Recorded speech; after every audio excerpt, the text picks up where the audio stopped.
Pardon the interruption, but I'm Mike Wilbon. It's World Redhead Day, Tony. You used to be a redhead. Tony Kornheiser, you're right, but now it's turned flesh-colored. I have pictorial evidence, video evidence. I could go to the phone, get back to 1988 in Seoul, South Korea, when you still had the remnants of a red afro. Yeah, and I also, when I first grew the beard, it grew in red. It grew in yes. red, but not anymore. Welcome to PTI, boys and girls. In today's episode, the Spurs and Thunder are knotted up. Torch is getting it done, and Taylor Twellman joins us for 5 good minutes. But we begin today with the New York Knicks sweeping the Cleveland Cavaliers out of the playoffs with a resounding 130-93 victory in Cleveland yesterday. The Knicks have now won 11 playoff games in a row by a total of 262 points, and that is an NBA playoff record. Wilbon, what does this sweep say about the Knicks, and where does it leave the Cavs? Tony, it says that the Knicks, they're on a roll. I mean, they are. And now I look at the teams, I look at the opponents then and now, and I look at Atlanta, a total playoff neophyte. I look at Philly, who didn't even know whether their best player was going to be on the court night after night. And I look at Cleveland, which I'm always saying about, why aren't you people better? And I look at it, and I'm not convinced about the opponents. It's not the 27 Yankees, but the Knicks have been great. They discovered something. Mike Brown replacing Tibbs. Your Knick fan people, your brother, and they wanted him fired 3 games into the opening series of these playoffs. That's right. And Mike Brown stayed the course. He didn't yell and scream at anybody. Right. He didn't talk about analytics. And, you know, he did make some adjustments. Karl Anthony Towns, a lot of the offense runs through him, which gets Jalen Brunson off the ball. It's been like magic. It's been wondrous what they've done offensively. The ball moves. I'm not going to say this moves as well as your favorite team, the 1970, but it puts you in that mindset. Yeah. They play beautiful basketball, this team. Let me just get to the Mike Brown-Thibodeau thing just for a second. What you're not hearing right now are 3 things. 1 is that the defense isn't any good. You're not hearing that. No. 2 is that the starters are playing too many minutes. You're not hearing that. No. And 3 is you're not hearing about disappointment, because there is no disappointment. Now, they may lose in the finals, but they may win in the finals too. They're playing better than anybody else in basketball right now. They are that good. I would like to say that I had this series right ultimately, not originally, because originally I liked Cleveland. And I like Cleveland because I like their big men, and I like Cleveland because I like their guards. I like Donovan Mitchell, and I like James Harden. But in the first game collapse, then I got off that and began to use the word sweep on this show. James Harden didn't seem enthusiastic the last couple of games. James Harden, again, had a terrible playoff. James Harden is a Hall of Fame player and not in the playoffs. In the most recent game, he was 2 for 8. He has 6 turnovers. Right. Well, he had more turnovers than he had assists. Again. And he shot, let me get this straight, 18% from 3. And I find it hard to explain how this happens. Although it is possible that I could be told that Cleveland actually won this game analytically. And if Kenny Atkinson were to say that, I would ask someone to return him to planet Earth. The one thing I thought about was this. There was the question, because the Knicks were off for a long time, the rest or rust question. They were rusty for one game. A 4-0 sweep indicates they're not very rustic. And Landry Shamet shooting 92% from 5 3 for in the 6 series last night from 3, 90%. I think. Yeah. Listen, aren't you excited? Yeah. As somebody who's followed the Knicks the entirety of your life. Yep.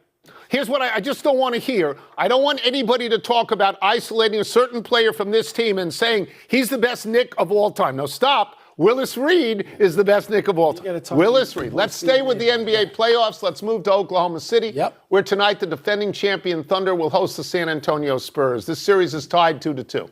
Both teams have split games at home and on the road. Most recently, the Spurs held Oklahoma City to 82 points in Game 4. Wilbon, how should the defending champions feel heading into Game 5? Like champions. You know, they've had shoulders to the mat with a 1-2 count by the referee each time and got up. And they did that because the MVP, the two-time MVP, I know he has not had a glorious playoff run. No, he's not. But when they had to have him, he responded. He was there. I expect that tonight. I expect Shai Gilgeous-Alexander to have a north of 30-point game. He may get close to 10 assists. He's going to defend because he's not a one-way player like some others that people like to glorify. So I expect that from Shai Gilgeous-Alexander. I'm not saying that OKC is definitely going to win this game, although I think I would give them a 5.1% chance to, probably 5.1 on the 10 scale. But you think they're going to win? I think they're going to win, but this is an epic series. And San Antonio is up to the challenge. They got Dylan Harper back, and now with a game under his belt after, missing a bit, he looks ready to go. This series is epic, Tone. It is. I want to concentrate on the 82 points for a second. That's the lowest amount of points that Oklahoma City has scored in any game, playoff or regular season, since April of 2022. That's 4+ years. Yeah. 82 points is a joke. Okay, you got to score more than they do. The bench on that team the game before scored 76 points. The whole team in this one got 82 points. The Knicks could have a good half, and they could get 82 points. I'm sure. Now, you talk about Shai Gilgeous-Alexander. He's the MVP. And you say he's been there when they needed him. Well, if you look at the numbers in this series, he's down 6.3 points a game. He's down 16.1% from the field, 11.9% from three, and he's overall minus in the series. So they need him. Yeah. You know where I am on the series. You know that I thought and think that San Antonio is going to win this series. I'm not going to demean Oklahoma City in any way. They're champions. They're a very worthy team. If Oklahoma City were to lose this would be an upset, and we both agree with that. And I do think they're going to win this game. But I want to say this. They're not playing a team that's afraid of them. No, they're not. Victor Wembanyama has publicly talked about winning 6 games. So he's talking about a championship here. Yeah. That's what he's talking about. None of them are afraid. They follow his lead. Yeah. But we've seen Oklahoma City close the door on people. They're really good. Right? And so tonight, again, people in Cleveland particularly, got upset, apparently, when I said this was the junior varsity series. This series is the undercard, that series, New York, Cleveland, compared to Oklahoma City, San Antonio. It is just that. It was the JV. The Knicks may beat the winner because they are having an Ali Frazier that somebody's going to have to go to the hospital when this thing is over. But wow, to watch it. To watch tonight, must see game. And now to the Stanley Cup playoffs. In the East, the Hurricanes have bounced back from their Game 1 loss to beat the Canadiens twice in overtime. And in the West, the Golden Knights can pull off an improbable sweep of the Avalanche tonight. Tone, which series in this case is the headliner to you? The headliner to me is Vegas right now, what Vegas is doing. I think most people look at the NHL all season long and thought the teams in the West were the best teams. And Colorado was decisively the best team. Colorado won the President's Trophy, right? They were clear of Carolina, which was the next best team, by 8 points. Their goal differential was plus 99, the next best team. They were clear by 40 goals over Tampa Bay at that point. So they appeared to be a juggernaut, as I checked my notes. They went through the first 2 rounds of the playoffs, 8-1, right? And now, what are they facing? Now you look at this and say, how is this possible? Now they've had injuries. Cale Makar missed 2 games. McKinnon is hurt. McKinnon's a big deal. Yeah, I understand. These are 2 of the 10 best players in all of hockey. But as I look at this, Colorado blew a 3-0 lead in the last game. They blew a 1-0 lead in the second game. My only rational definition here is the Torts effect. John Tortorella was brought in. 14 and 5. He was brought in when with 8 games to go, and I believe that Vegas had lost 6 of 7. Since he got there, they're 18-4-1, and now they look like they're in a class by themselves. They do, but this Montreal series, Tone, has a fascination all its own. First of all, you lose back-to-back games in overtime like that, and it was great listening to the great one, Wayne Gretzky, last night, talk about what it was like to lose overtime games in 1993. His Kings team beat Montreal in Montreal and then lost in overtime. And Gretzky said it was just demoralizing. You became dispirited. You just got beaten down. You got ground down, and they lost that series. And Montreal, Montreal has a goal disallowed relatively late last night, and it's the right call on the offsides. They had to go to video review, but Montreal had that goal disallowed. They lose that game, and now you wonder about their spirit in this series. Do you know how many shots on goal Montreal has had? Yeah, like none. 25 in 2 games. Not just 2 games, 2 overtime games. 25 total. And they still should have won last night. But Carolina is smothering them. Let's take a break. Coming up, United States Soccer names its World Cup squad. We will ask Taylor Twellman to break down its strengths and weaknesses. We'll also ask him what Lionel Messi's injury could mean for his World Cup prospects. Between us, we know nothing about soccer. Well, you know a little. Just lately. Don't you like Arsenal or something like that? I've become, no. Who do you like? I'm gonna let you guess a couple of teams. Manchester City? No, Manchester. I can't. It's too long to get to Manchester. I got to stop in London. There's 6 Premier League teams, I believe, in London. And so you just stop there? Stop in London. It's enough. It's enough to see right there. The U.S. men officially announced their World Cup roster today. Here to break it down is one of our favorite guests, our friend, the lead analyst for the MLS on Apple TV, Mr. Taylor Twellman. Let us start with this, the overall view. How do you see this roster in terms of strengths and weaknesses? Tony, let's start with the strengths. The fact that the golden generation of player that I've deemed them for many, many years to this point will now be playing in their second World Cup. For record's sake, this is the most players the United States men have had since 1994 playing in a World Cup, 4 years later, returning to play in their second World Cup. If I'm not mistaken, that's 13 players. So when you talk about Tyler Adams, Weston McKennie, Christian Pulisic, that's a strength. The strength also can be in the fact that they named 10 defenders. We'll get into that in a moment. But I look at that also as a weakness, and here's why.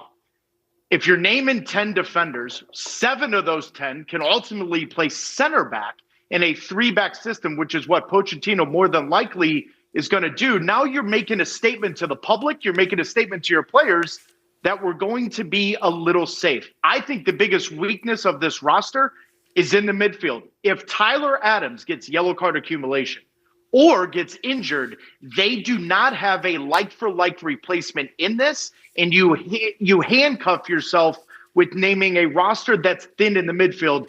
That, in my opinion, is the biggest weakness. All right, that leads to a natural follow-up then, Taylor.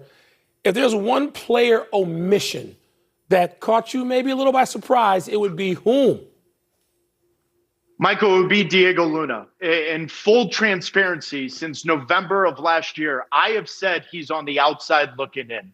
However, for the general public, Diego Luna has been the marketing machine for U.S. soccer. He's been in every commercial. He's been in every advertisement. The fact that they had the kit, the jersey reveal, he was in that. So for the last 16 months, when you talked about the United States men's national team, you talked about Pulisic, Adams, McKennie, and then you talked about Diego Luna. So I think the general public will be surprised that the Real Salt Lake midfielder is not in this roster.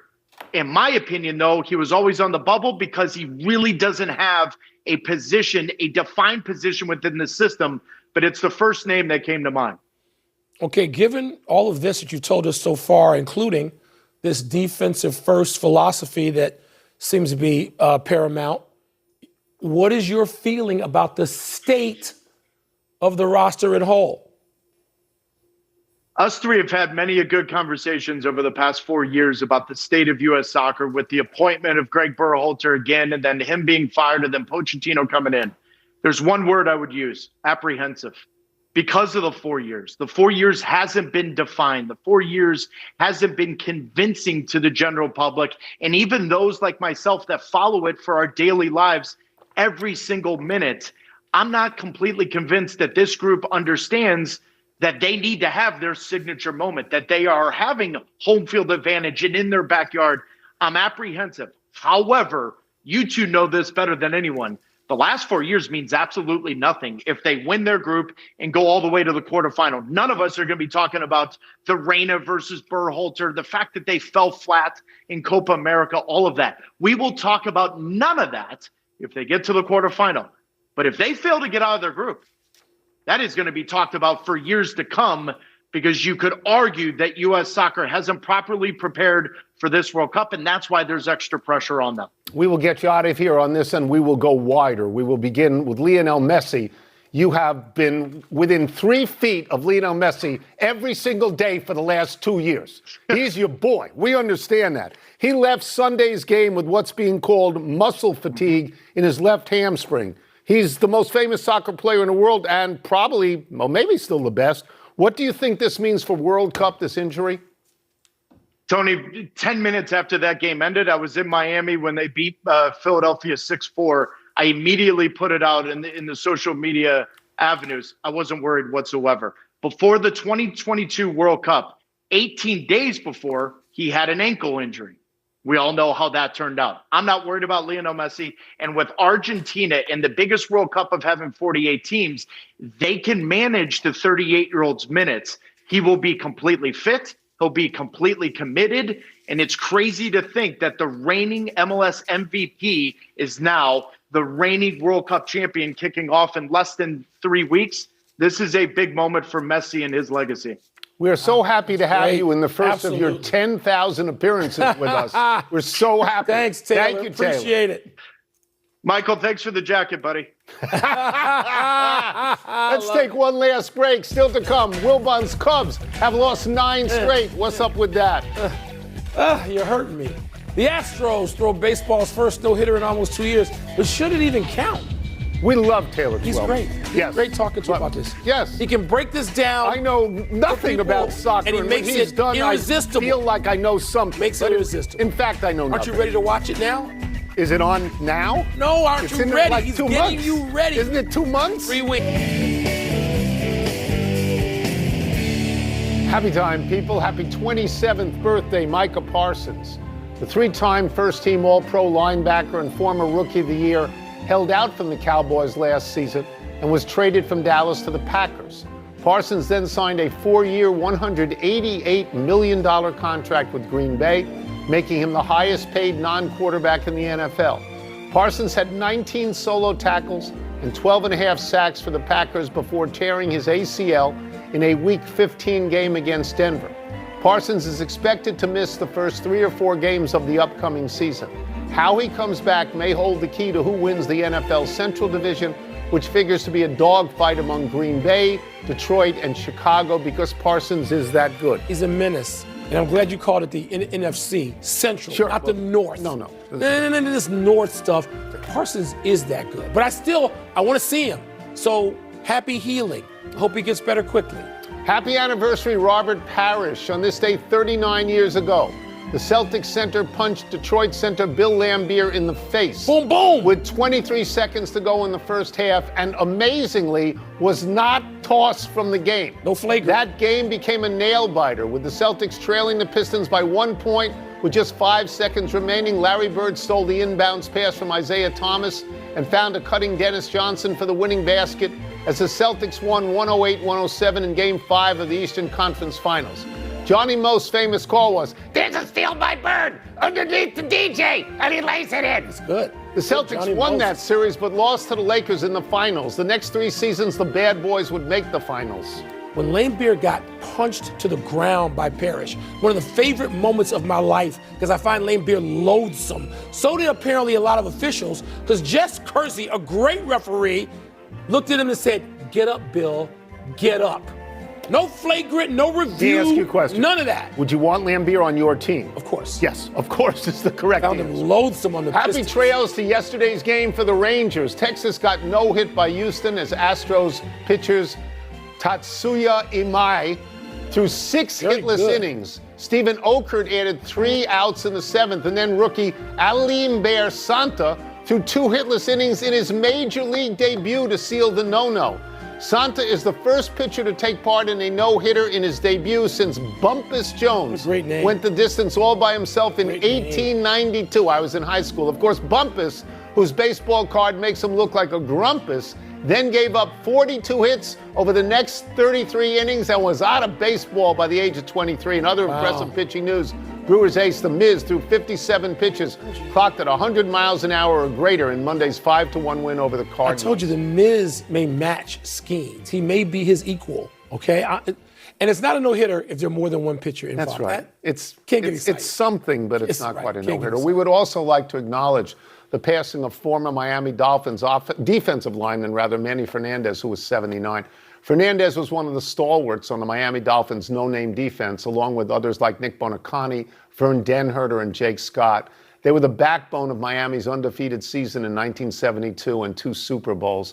That defense was a precursor to other great defenses like the Steel Curtain and, of course, your '85 Bears. So sadly, there's more sadness. Bob Horner, a terrific third baseman, as you know, for the late 70s and the 80s Braves, has died at the age of 68. No errors today. We go to the big finish. Your Cubs, Mike.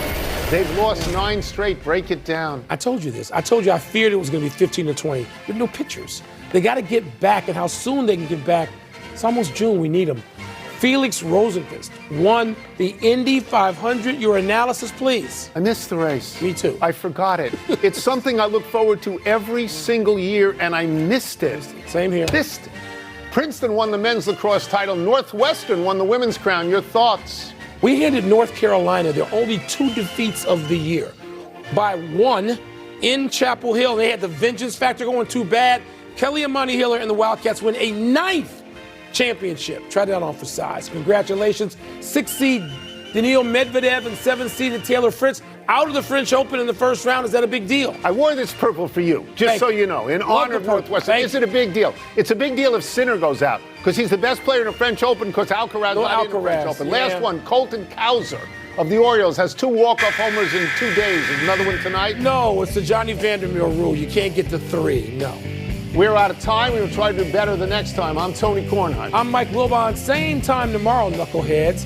And now, your Sports Center. The lacrosse team is really good. We're great. It's really good. We're great.